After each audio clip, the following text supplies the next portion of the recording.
Part 1. A Hard Lesson in Love and Loss. When you retire, never give everything to your children, especially after 70 years old. In a world where familial ties are increasingly strained by the demands and challenges of modern life, the story of Mr. Carson and his wife Elaine teaches us a sobering lesson about the complexities of parental love. Imagine spending your entire life providing for your children, only to find yourself feeling isolated and underappreciated in your golden years.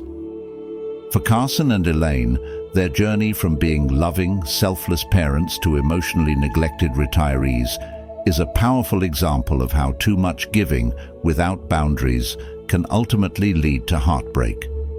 This story isn't just about material generosity, but also about the emotional toll of giving more than one can sustain, without ever receiving the care and love that one hopes for in return. Chapter 1. A Lifetime of Sacrifice. Mr. Carson was born and raised in a small industrial town in the Midwest. His father worked long shifts at a factory, while his mother took care of the household. Growing up in a working-class family, Carson learned the values of hard work, sacrifice, and frugality early in life. His parents were always focused on ensuring the future for their children, even at the cost of their own comfort. The lessons Carson internalized from watching his parents work tirelessly were simple. Family comes first, and a good life requires sacrifice. When Carson met Elaine during college, their shared upbringing brought them closer.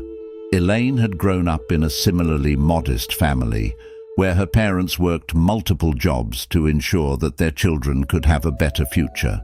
It was clear to Carson that Elaine understood the importance of building a secure, stable home life, just as he did. They both knew they wanted a family, and they were united in their goal to provide their future children with everything they would need to thrive. Shortly after they married, Carson began working as an engineer for a local government office, while Elaine became a high school teacher. Both jobs were secure and paid well enough for them to start saving almost immediately. They were determined to give their future children the best start in life, and they meticulously budgeted their money, ensuring that nothing was spent frivolously. When their first son, Michael, was born, Carson and Elaine were overjoyed. Their second son, Ryan, arrived 2 years later, completing their family. From the moment their boys came into the world, Carson and Elaine dedicated themselves fully to their children. Everything they did, their work, their spending, their decisions, revolved around making sure Michael and Ryan had the best education, opportunities, and a brighter future than they themselves had growing up. "We knew that life wasn't easy," Carson would later say, "and we didn't want our boys to struggle the way we had. We were willing to do whatever it took to give them a better start." Chapter 2. Giving More Than They Could Afford. As Michael and Ryan grew older, Carson and Elaine's focus on their children's success became all-consuming. They worked long hours. Carson often took on extra shifts, while Elaine balanced her demanding teaching career with the responsibilities of motherhood. There were no extravagant vacations, no new cars, no luxuries for themselves. Every extra dollar they earned went into savings for their boys' future. "We made do with what we had," Elaine recalls. "We didn't care about material things for ourselves. All we wanted was to give our boys every advantage we could." Their sons were bright, driven, and academically gifted. With the support of their parents, Michael excelled in math and science, while Ryan showed a natural talent for debate and writing. By the time Michael reached high school, it was clear that he was destined for great things. He applied to some of the most prestigious engineering programs in the country, and when he was accepted to a top-tier university, Carson and Elaine couldn't have been prouder. But college came with its own set of financial challenges. Despite their years of careful saving, Carson and Elaine knew that the cost of tuition, books, and living expenses would stretch their budget to its limits. Still, they didn't hesitate to cover every expense. They wanted Michael to focus on his studies, not on how he would pay for them. College was expensive, Carson admits, but we had saved for this moment. We knew it would be tough, but we didn't want our sons to start their lives burdened by debt. Shortly after Michael started college, Ryan began preparing for his own future. Unlike his brother, Ryan wasn't as sure about what he wanted to do.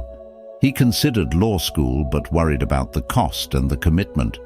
Once again, Carson and Elaine stepped in, encouraging him to follow his dreams and assuring him that they would take care of the finances. It was never a question of whether or not we would help, Elaine said. It was always about making sure our boys had what they needed to succeed. By the time both sons were in college, Carson and Elaine had depleted most of their savings.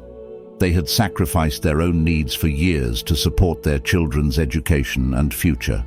But they didn't regret a thing. They believed that they were setting their sons up for success and that, in return, they would be rewarded with gratitude and love. Chapter 3. The growing distance. Once Michael graduated from college, he landed a high-paying engineering job in another city. He moved into his first apartment, and though he was finally earning his own money, Michael still turned to his parents for support. He needed a car to commute to work, and he didn't have enough savings to buy one on his own. Without hesitation, Carson and Elaine stepped in to help, once again dipping into their savings to ensure that Michael wouldn't be burdened by debt. "It felt like the natural thing to do," Carson said. "He was just starting out, and we wanted him to succeed." Soon after, Michael got engaged to his longtime girlfriend, and once again, Carson and Elaine offered to help. They paid for the down payment on Michael's first home, covering a significant portion of the cost so that Michael and his new wife wouldn't have to worry about taking on a large mortgage right away. "We thought we were helping them get a good start," Elaine reflected. "We didn't want them to struggle the way we had when we were younger." Meanwhile, Ryan faced his own challenges. After graduating from law school, he struggled to find steady work in his chosen field. Worried about his future, Carson and Elaine paid for additional certification courses, hoping that they would help Ryan land a more stable job. Eventually, he did secure a position at a law firm, but even then, he continued to rely on his parents for financial support. When Ryan got married, Carson and Elaine once again stepped in to help with the wedding expenses, the honeymoon, and part of the down payment on his first home. By this point, they had used up nearly all of their savings, but they didn't mind. They believed that they had done everything right, that by giving their sons every possible advantage, they were securing a better future for them. "We thought that after all we had done, our boys would appreciate it," Carson said. "We thought they would be there for us when we needed them." Chapter 4.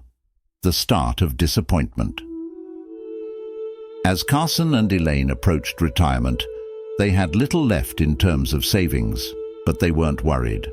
With their combined monthly pensions of over $5,000, they could live comfortably without relying on their sons for financial support.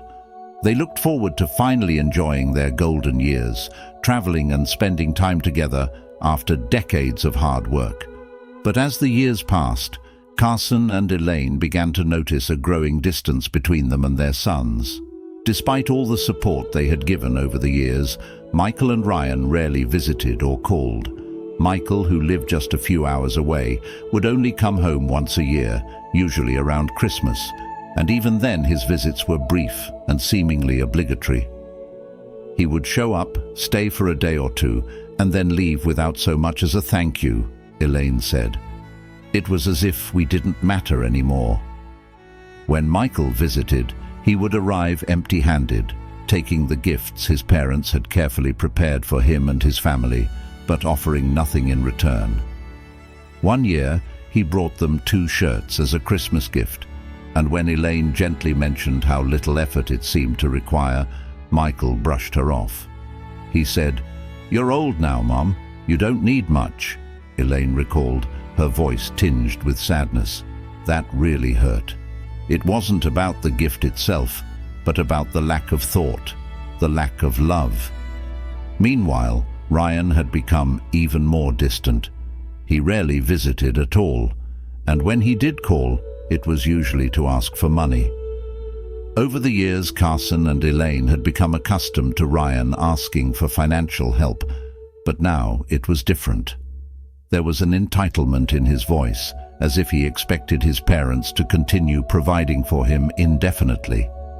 He would call out of the blue and say, "Dad, I need $10,000 for a new car," or "I need $5,000 for some renovations." Carson said, "There was never a question of whether we could afford it. He just expected us to give it to him." The more Ryan asked for money, the more Carson and Elaine began to feel like they were being taken advantage of. They had given so much over the years, but now their sons seemed indifferent to their sacrifices. The realization was painful, and it left them questioning where they had gone wrong. Chapter 5. The Breaking Point. The final breaking point came when Elaine fell seriously ill. At 65, she needed surgery for osteoarthritis, and though it was a common procedure, the recovery was long and painful. She had always imagined that her sons would be there for her during such a time, providing support and comfort, just as she had done for them countless times over the years. But neither Michael nor Ryan came to visit. "I called Michael and told him that his mother was in the hospital," Carson said, shaking his head. "He said he was too busy with work to come. I couldn't believe it." Ryan's response was equally heartbreaking. He claimed he wasn't feeling well and couldn't travel, even though his parents knew that wasn't the truth. In the end, both sons sent brief, impersonal text messages wishing their mother a speedy recovery, but neither made any real effort to be there for her. As Elaine lay in her hospital bed, recovering from surgery, she watched other patients surrounded by their children, receiving flowers and cards. She couldn't help but feel an overwhelming sense of abandonment. "I thought, what did we do wrong?" Elaine said, her voice trembling. "We gave everything to those boys, and now, when I needed them, they weren't there for me." The pain of being ignored by her own children was worse than the physical pain of the surgery. Elaine spent weeks recovering at home, and though Carson did his best to take care of her, the emotional scars from her son's neglect were slow to heal. Chapter 6. The Decision to Let Go. After Elaine's surgery, Carson and Elaine had a serious conversation about their future. They realized that they could no longer rely on their sons for support, either emotional or financial. It was a painful realization, but one they knew they had to face. "We had to let go of the idea that our boys would ever be there for us the way we had been there for them," Carson said. The couple made the difficult decision to stop financially supporting their sons. They knew that if they continued to give, they would have nothing left for themselves in their old age. They had sacrificed enough, and it was time to prioritize their own needs. "We decided to hold on to our savings," Elaine said. "Not because we wanted to punish them, but because we needed to take care of ourselves." They also agreed that if the time came when they could no longer live independently, they would move into a nursing home rather than rely on their sons for care. "We didn't want to be a burden," Carson said. "Our sons had made it clear that they weren't going to take care of us, so we'll take care of ourselves." Chapter 7. Finding Peace in Acceptance. As the years passed, Carson and Elaine found peace in their decision.